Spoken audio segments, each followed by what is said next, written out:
Now, this is I don't know, maybe an unhappy subject, but I'd like to ask it anyway.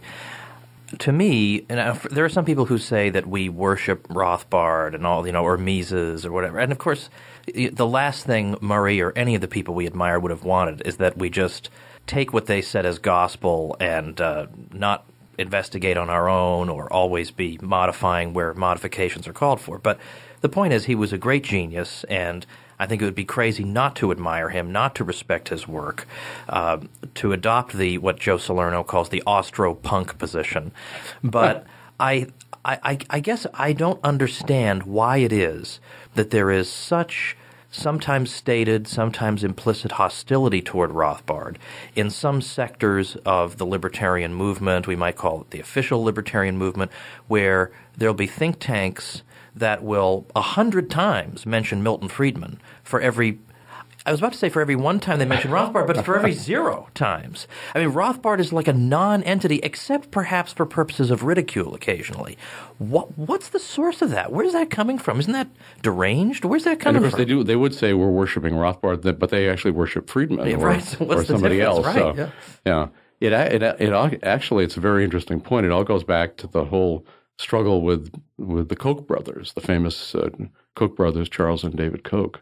And when I first started the Mises Institute, I was friends with a man who was head of the Koch Foundation. I was very naive. And I wrote and I said, I was going to start this institute and would appreciate their consideration for financial support. And I was given the extremely angry message back from the Koch folks that I was not to start the Mises Institute, that it would be extremely damaging, that they'd been working for many years to get rid of Mises, whom nobody liked. Even Milton Friedman didn't like him. And I said, hey, a medal on Mises' chest. And he said, so even Friedman didn't like him.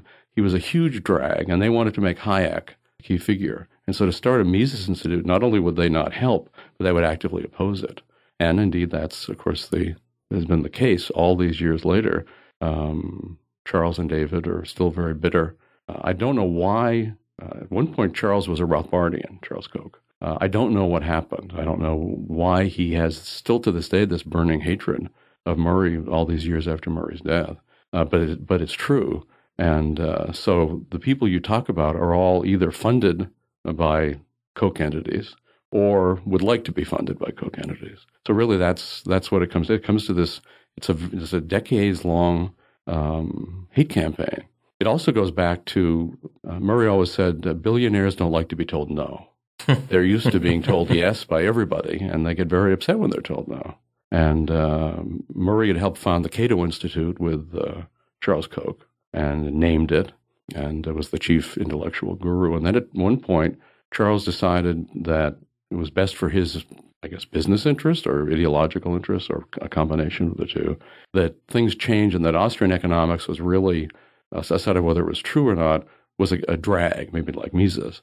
They couldn't get anywhere in Washington if you were promoting Austrian economics. It needed to be maybe a combination of the Chicago School and public choice. And so they wanted the first economist hired by the Cato Institute to be an economist of that sort. I'll say he's a great guy, nothing wrong with him. But Murray thought, well, gee, this was supposed to be about Austrian economics, this new institute. So when he opposed Charles's hiring this man, there was just a total blow up, and there were legal things, and they took Murray's stock in the institute and just set out to marginalize him and destroy him. Still to this day. So that's why it's politically incorrect for people who work for these think tanks to do anything but marginalize them. And we hear reports all the time about like their summer programs where they'll have denunciations of Rothbard. It's crazy. I mean, it's like the opposite of, it's like a cult of anti-Rothbard, really. Yeah. Like you have to have the anti-Rothbard to be initiated into it. No, and their academic programs seem to be about, making sure that nobody likes Rothbard. You can be an anarchist, it's fine, but you can't be a Rothbardian type. No, that's still very, very politically incorrect. Yeah, and of course, as you've told me before, the worst thing strategically you can do is tell young people, don't read this guy. Because what do you think they're going to go do, right? Yeah. And what's the most popular libertarian T-shirt now? The Mises Institute's Enemy of the State Rothbard silhouette shirt, right? I mean, everybody wants to wear that thing. No, and of course, Murray, far better known, far more influential today because of the internet than he ever was during his lifetime. So the attempt to marginalize him just hasn't worked. And of course, he just still springs off the page at you when you just open anything he's written. You just, holy smokes, and then you just want to read more. So that's that power. His power, his intellectual power, his power as a writer. I've overcome all these lobbying efforts against him. Now, I wasn't sure we were going to mention the Koch brothers, but as long as we have, where do you think the left is right about the Koch brothers and where are they wrong? Well, of course, the left, many times a bunch of jokers. So even, they seem to accept the Koch's ideological rationale. It's like thinking you can interpret John D. Rockefeller by, liberal Protestantism, or George Soros by left liberalism. These are just covers for these oligarchs. And they all need ideological cover. So in the Koch's case, it's the free market. But the idea that these guys are actually promoting the free market or actually seeking to limit government, except in ways that might benefit their own companies, is just, of course, crazy.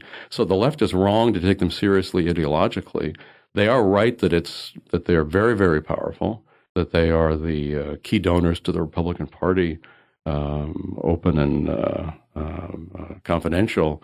Ever since really the early 1990s, they're very, very powerful figures, and they're worth scrutiny. Whether they're getting themselves contracts in the Iraq War or whatever, these things are worth looking at. And just like George Soros is worth looking at, so are the Kochs. So the left, mostly gets it wrong, but not entirely wrong.